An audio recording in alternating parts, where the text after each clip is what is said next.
everyone, to another edition of HoopsU. I'm Andy Katz. Please be joined by my co-host, Rapheal Davis, as we work together at Big Ten Network and beyond.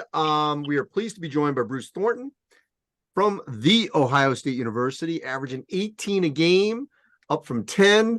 The role has changed a little bit. The Buckeyes, we're all in on the Buckeyes this year.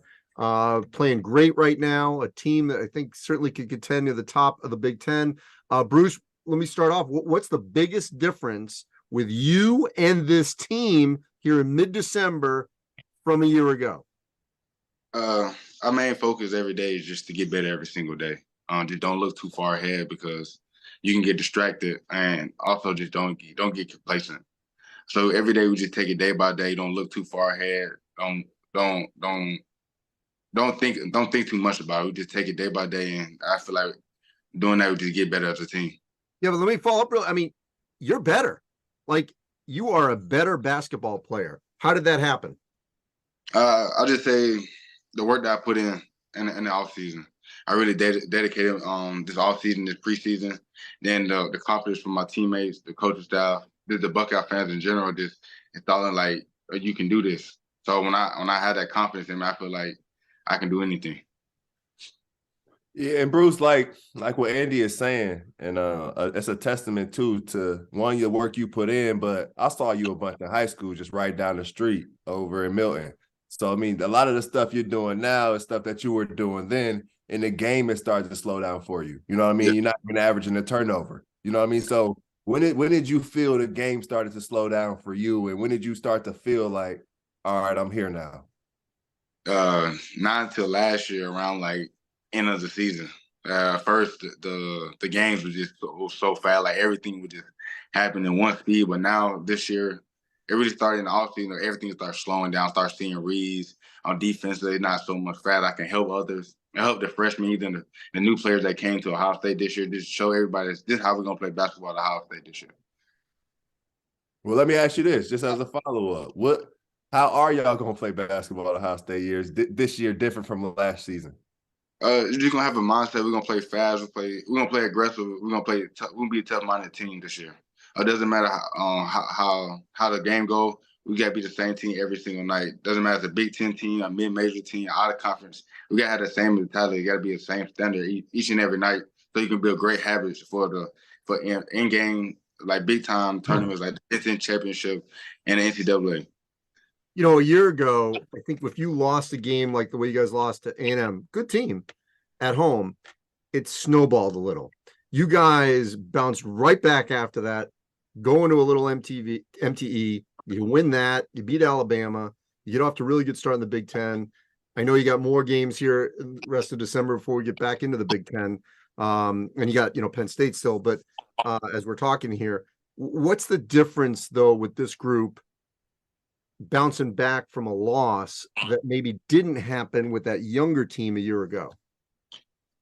One thing I can really say is some of the best thing I hear about my coach talk about is everything is player led. So I make sure like even that loss, well, you can dwell on it for that night, but the next day you got to have a new mindset. You just can't dwell on games like that because there's so many games in college basketball. Like that one game, you can't just define who you are as a team. So we went over the film, stuff we need to clean up on, but I had to make sure tell my teammates and make sure the coach that like, okay, let's move on. Let's get better. Let's learn from that game. Let's get better. Let's move on. So I feel like this year we do a way better job just understanding what we have to do, win or lose. Like last night we played against Miami. How we got the win, gonna clean up today, and we're just gonna move on to get ready for Penn State.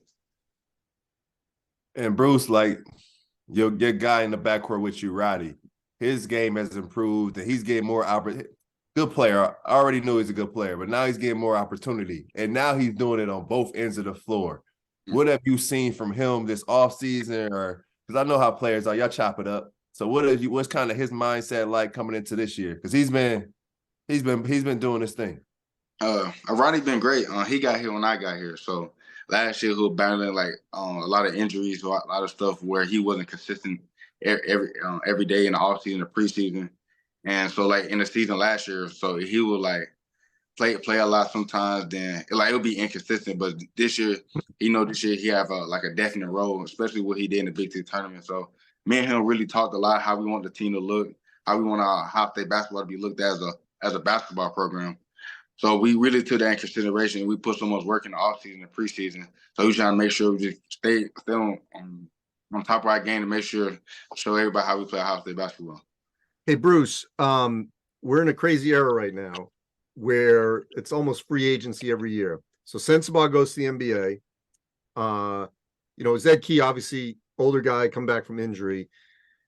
But in a lot of situations, you, Akbara, Roddy, after a season, you don't make the tournament. You know what? Let's just go somewhere else. Let me find another spot where I think for sure I'm going to go. That didn't happen. The three of you came back, and you guys are better. Why do you think all three of you came back to get to the tournament to help this program stay at that high level rather than doing what a lot of guys do, which is just bolt? I feel like we all came here together and we all had a common goal, is to win. And last year we didn't get that job done, like not at all. So I feel like we came back. We really talked to each other, like trying to figure out, like everybody was on the same page. Just like, let's just come back and let's do it the right way. Let's do it like where we can lead and we know what to do because we have a full understanding of how to play college basketball. So it's really hard to understand as a freshman. You get thrown in the fire, Big Ten game, you trying to understand where to go, how to play, like what to do the last 4 minutes of the game. So now this year, I feel like we got a great understanding of really what to do, and I feel like we're way more confident, and we can instill on confidence in the other freshmen and older guys this year. Something I'm curious about, man, is coach. Because like I told you, like before we started recording, I finished last in the league, but this was my sophomore year. So I already knew how paint was up and down, but you guys struggled as a freshman. So you got to see sides of Holtman that you didn't see in recruitment. You know what I mean? So yeah. And then you had an off season after you guys lost. So, you know what I mean? I know what that looks like. What was the coaching staff? What were they like this summer? How was that dealing with a coach that whole recruitment, it was all good, and now you're here and you the point guard, I'm on you. When I got here, you couldn't tell me that's the type of season I was gonna have. But like I just take it as a view, as a curse. I learned a lot, just learning the ups and downs, how the ebbs and flow in college basketball, where when you lose, how do you respond? How you win, how you respond, and stuff like that. So when he talked to us in the offseason, he was just trying to make sure, just like, this is gonna be y'all team. Talking about me, Roddy, and Felix, like, we go how y'all go. So we really took that to heart because I feel like the best teams are player led. So we make sure every single day we get the best from the last guy to the bench to me, Roddy, and Felix. So every day in practice, even the walkthrough, make sure everybody talking on defense, make sure everybody locked down on the little things, because those little small details can determine if you win and move on or you lose at home. So small things like that, we just taking really in consideration to be the best team we possibly can be. How much of a green light do you have? A green light? It depends how hot I get. That shit progressing. That's what's up. So Bruce, hey, I got a question just off of that, because you guys, I said you guys got the best backcourt in the league, maybe in the country. Hear him say that? He said it many times on the air. Yeah, because you get, like, the game you guys had against Minnesota, y'all combined for 72. I don't know if you know y'all numbers, but y'all was 20 or 32 from the field, 7 to 12 from the three-point line, 20-22 from the free throw line. You know what I mean? So y'all got Jamison. Now you got the second or third best defender guarding Jamison. You got a guy that maybe should be guarding Roddy on the perimeter. So you guys are cooking in the backcourt. But when it gets to crunch time, I got a question for you. Mm-hmm. Who takes that last shot? It really whoever hot that night. Because like in whatever moment, like for me, like I really could care less if I had the most or the least amount of points. It really whoever had the hot end. Like most of the time this year, Zed get off, or Jameis had a great game against Santa Clara. He started off well, or me and Rod went crazy against the Alabama game. Then like it really didn't matter. Especially we played Minnesota. Rod hit a three, Jameis hit a three, I hit a three in a span of 3 possessions. So like it really gonna be hard to guard us, I feel like, this year, because it's not on one person. I feel like we have so many different options and we really don't care at the end of the day who scored the most points. We're just trying to get the win. And that possession, that stretch you talking about was when Minnesota started to creep back into the game. And that showed why y'all had the best backcourt, because it was 3 different possessions. I think 2 of them was assisted on. You hit the one on the left side. I mean, it just speaks right there. And then one thing I've really seen y'all improve on And I know Coach Owens, that's my guy. I know Coach Owens since I was 14 years old. Y'all have gotten better on the defensive end as well. And I know Coach Holtman has preached on that. He's pressed on it. What has that been like? And where did y'all need to improve last season to this season? Because all of your numbers have gotten better. It's just the buy-in. It's just the buy-in, or just as a collective unit, just to keep doing it every single possession. Because it gets times in the game, I mean, you get close to that media timeout, y'all like, oh, we finna get a break, where you slip out a couple points that like a 5-0 run, a 6-0 run in the media, and that could really be a crazy swing in a game. So you trying to make sure you just get first-time rebounds. You just communicate to make sure everybody in the right position on defense, because that's half of the battle, make sure you're in the right position. So as a leader, me and Rod and like Fee were protecting the basket, just make sure everybody in the right position so we can make the right reads on defense. So I got two quick things for you. One, I'm just curious, especially because they're in the league. What were your impressions of Jamison Battle and Evan Mahaffey last year versus now as teammates? First with Evan, because I remember Evan in high school. I seen his team. He went to a school called Moeller, so I seen him in high school, and he was like a point forward. So I seen him. I'm like, okay. Then he had Penn State. So and Penn State, like he wasn't playing them much.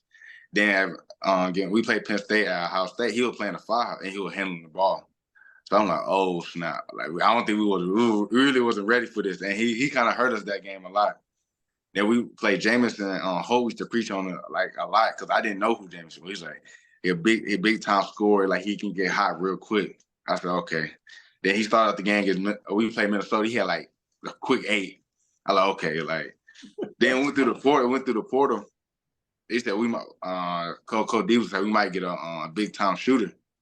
I was like, all right, cool. Like I'm not thinking nothing. Then we get somebody like him that can really stretch the floor, and like you said, like your 3rd or 4th best defender guarding him.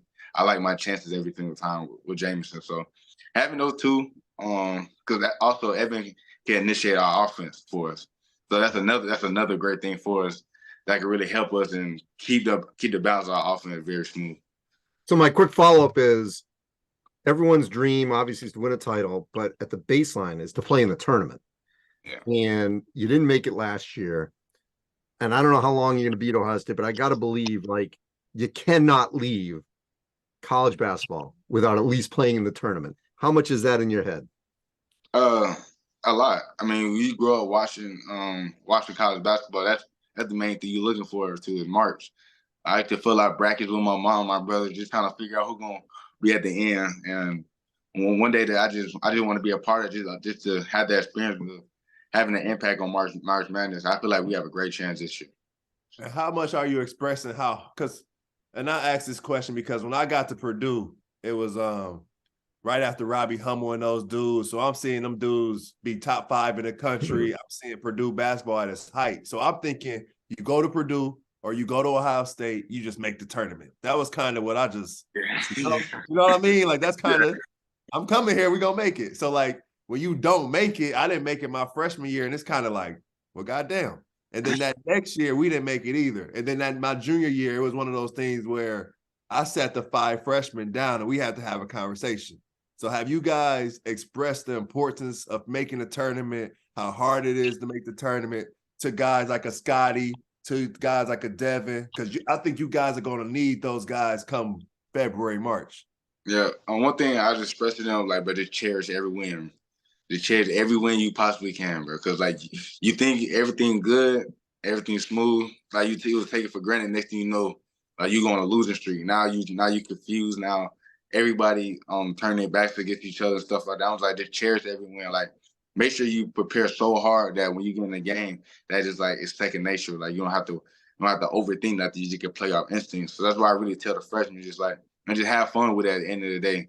We've been working our butts off all preseason, all off season. Like we're here to play. We're here to play basketball now. Everything we do it should be second nature now. So that's what I really tell them because I never made it to the tournament. I just can just tell them just take every game as serious as fun as you possibly can. All right, Bruce, we appreciate you. We're going to keep talking about you in the studio. All right, thank you. Keep leading the charge, man. I'm happy for your success. I appreciate it. Thank you. Thanks, Bruce. Hey. All right. I want to do a couple quick things with you, Raphael, because now a month into the season, I want to see if you agree with me. I want to hear your opinion. I got 5 teams, and then I got 2 things, teams and players here. I got 5 teams in the Big Ten that I feel comfortable will be in the tournament, but only 5. Mm-hmm. Okay. Purdue, in some order, Purdue obviously won, but Purdue, Wisconsin, Illinois, Ohio State, Northwestern. That's it. Where I can say on December 7th, as we're taping, like I feel comfortable with those 5. Everyone else, I don't feel comfortable. They're not only going to get 5. Obviously, it's going to be more. Right. But those are the 5 I feel the most comfortable with at this moment in time. What say you? We were just having this conversation in the green room last night. I'm being completely honest. If I had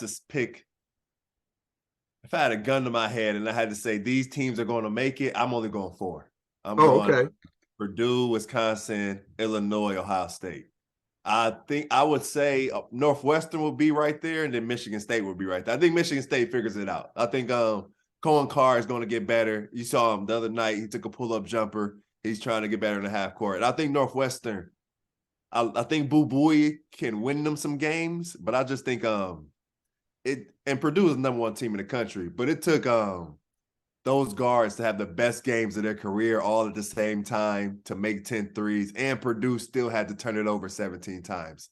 Yeah. So I think if I really like their guard play, I do think they need Nicholson and Preston and Hunger to give them something. I'm not saying they need to average double figures, but as a collective, maybe between the 3 of them, they average 10 and 8. I think that will help them because I think they could if we've seen again a couple of times earlier this season, Boo gets tired and it just starts to fall apart. So I think we'll see in February. Well, my thing with them is, that was the team that even though they beat them last year, that was the one team of the rest of the Big Ten where I'd say, I don't know if they can beat them, and they still have to go to Mackey. But every other team they could beat or they could lose to. Like, you know what I mean? Like they're kind of close with everyone else. There's no one else that's intimidating. But you're right. They still have to get the work done. They could easily fall flat.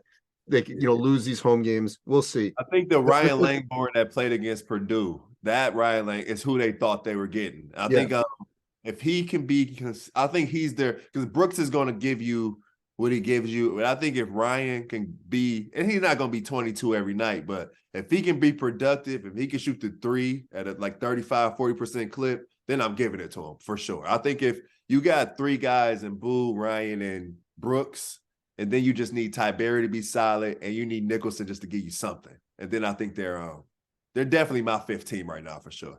So it's crazy how things have flipped for me.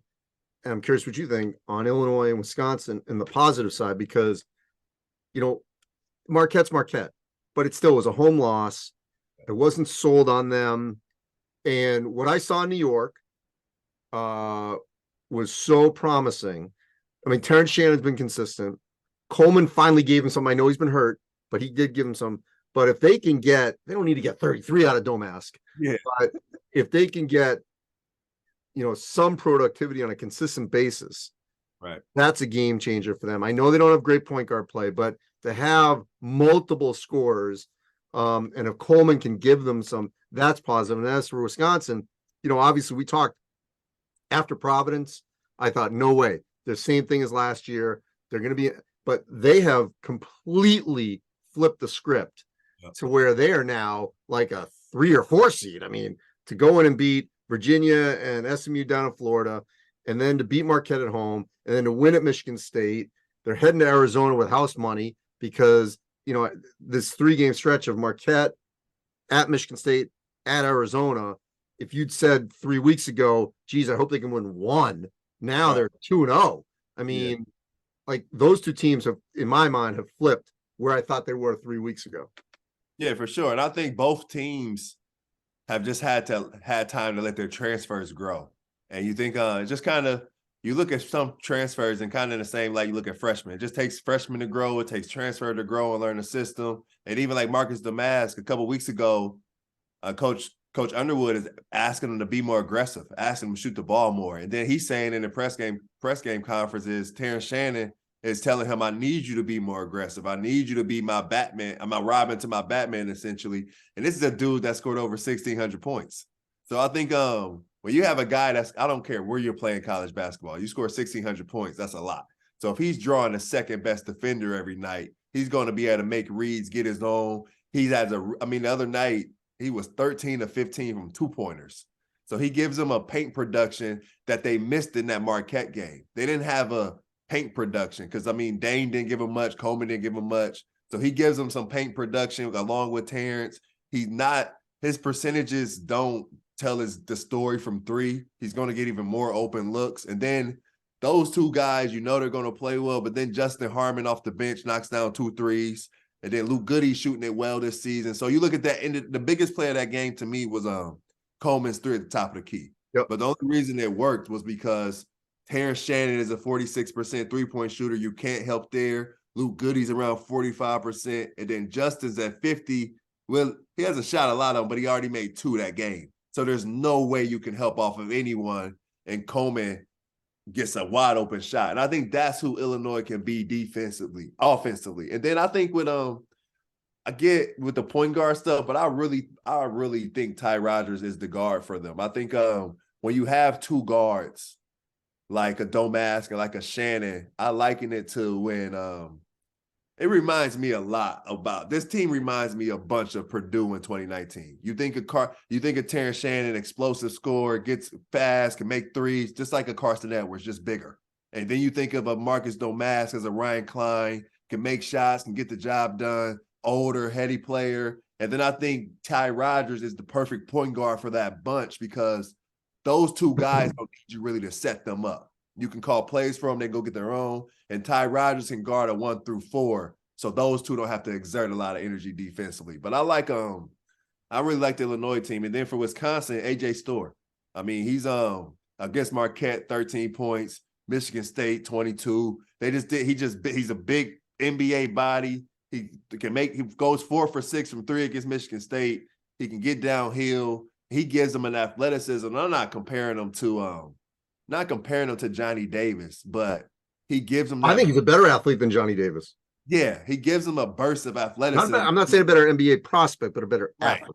Right. And he off the last season, Chucky and Max and Connor, they just couldn't get around anybody off the dribble. He can go around a guy. He can get his own bucket. So when Wisconsin gets stagnant, just get the ball to AJ and just move out the way. And that's what Michigan State started to make a run. And then he made some shots, and then it kind of opened the game back up. But I think those 2 guys are important. All right, so the 2 schools that I want to hear your opinion on. One is Indiana, and they're winning. Yeah. But, they got blasted by UConn, which UConn's one of the best teams in the country. Right. The next 2 Saturdays, as we're talking here, we're going to learn a lot about them because they play Auburn and Atlanta, and they host Kansas. So I think we're going to know a lot more about Indiana in 2 weeks. So give me that. And then secondly, what's happening with Michigan State? Because I believe that at some point it's going to happen, but they're going to have to start winning games. And they have one more high-level game. They play Baylor in Detroit. But even a game when they play Oakland coming up, that's a dangerous game for the way this team's playing right now. Yep. So tell me what you think of those 2. I'll start Michigan State. I agree with Izzo in the press game conference. These dudes, aside from Tyson Walker, maybe the freshman, it's just like those older guys, they're just playing soft this season. It just looks soft. It just does not look like Michigan State basketball. I can remember being a freshman at Purdue, preparing for Michigan State, and Coach Painter stopping practice and saying, when that shot goes up, Derek Nix, Adrian Payne, Brandon Dawson, Gary Harris, they are coming. They are going to hit you, and you better hit them before you get hit. This team is not hitting anybody. You look at the Wisconsin game, they get out-rebounded. I think Wisconsin had 14 offensive rebounds, 17 second chance points, and Wisconsin is not the team to bully you on the glass. So I think their older guys asked for a lot, but didn't. I think Izzo was giving them a lot, but they're not doing their part of the job. They're not returning the favor to Izzo. I don't think they're a couple of them came into the season out of shape. It doesn't look like they put in enough time on their games, and they just got to be better. Jay Nakins and AJ Hogarth, to test the NBA waters and then come into the season and perform this way, it's not on Izzo. You just got to be better. Malik Hall's dealt with some sickness, but he's got to be better. And then I think with this Michigan State team, I never thought they would be great right now because they're dependent on freshmen to be good. And it just takes a while for freshmen to be good, especially in today's high school freshmen. You look around the conference, not too many freshmen are productive these days. So I think those guys will grow. I think Xavier Booker, he's got to play. Cohen Carr's got to play. I mean, Jeremy Fears is going to play more, but I think those older guys, it's going to start with them. And then on the other side of Indiana, I think they're winning now, but I just don't see how long it lasts without good guard play. And Mackenzie Mbako is playing. David Johnson's been hurt. Xavier Johnson's hurt, and Gabe Cupps isn't the offensive stallion that you need at the guard position. Trey Galloway has been inconsistent. And then Mackenzie Mbako is starting to figure out how to play hard, because that's a skill that no one talks about. I mean, we talk about making shots, but freshmen got to learn how to play hard every single possession. And he's figuring that out now, but I don't know. If you're not, I know they're bullying people in the paint right now, but they're bullying people that they should be bullying. When you get up, like I know UConn is one of the best teams in the country, but you're not going to bully Purdue in the paint. You're not going to bully Wisconsin. You're not going to bully Illinois. So those guards are going to have to make shots. But I think their bench, in this last game, their bench had their best game. CJ Gunn, Caleb Banks, and those dudes, I think they combined for 28 points. So that was a heads up. All right, last thing, and then we're almost running out of time, but of that next, so 8 to 14. Yep. If there's one team I could see climbing up, and I saw them in person, even though they got run out of the building, I still say there's a chance that Iowa could be that team. Tony Perkins has to be the go-to guy. Owen Freeman obviously can, be that big for them. Sanford can get going. McCaffrey can. I do think that the pieces are there. Right. As we're talking, they're playing at Iowa State, so it was a hard week for them. But in the Big Ten, they've got basically in the Big Ten, they're done with the hardest game at Purdue. Yeah. And they played Purdue after Purdue lost to Northwestern. So they're done with the hardest game. Yeah. And we're not even at Christmas. So that's the one team for me from 8 to 14 I could see moving up. I agree with you there. They have the older, their core is older, and then they just ran into a buzzsaw. You just played Purdue at the wrong time. Sometimes it's who you play, it's where you play them, and it's when you play them. And they played Purdue at the wrong time. But there are older guys, like you said, they got to be better. That core group of guys returning, Perkins, Sanford, McCaffrey, against Purdue, 29 points on 29 shots. They've got to be more efficient. Tony Perkins has got to set the tone for this team on both ends. And then I think that was a really good game for Owen Freeman. Especially, that's kind of why I like to start the conference, get the 2 games in early, because for Owen Freeman, now you ran into what good is Zach Edey. Now you ran into the pinnacle of college basketball as far as big man. And I think now he can go back and kind of regroup, and I think that's going to make him better. And then I think Ben Krikke, it's like I said, being at Dapo, I mean, he didn't play in these type of environments. He didn't play against this type of talent with this type of speed. And now this allowed him to see it before it really gets going. So I think because he got going late in the game. He struggled early, got going late. I think he ended with 16. But I think those guys, those 4, aren't going to be able to have too many nights off. If one of those guys has a night off on the road, they're going to struggle. At home, they'll be better because DeSante Bowen will play better at home. The freshmen play better at home. But on the road, I think Iowa, for them to, like you're saying, compete to get to the tournament, those 4 are going to have to be really consistent. All right. So now here's my last point before we get out of here. We talked about this on the air before Bowie went for 31 and upset. So I'm gonna say right now, because I think you're gonna agree with me on these 4. 1 month in, all Big Ten, Edey, Shannon, Bowie, Bruce Thornton. Okay. That leaves 1 spot. So let's agree on those 4 for now. I agree on those 4. At season's end, is the 5th guy one of these 3, and who is it? Braden Smith, Tyson Walker. I'll throw Tony Perkins in there. It's Tyson Walker, because Michigan State will figure it out. And Tyson Walker is tough.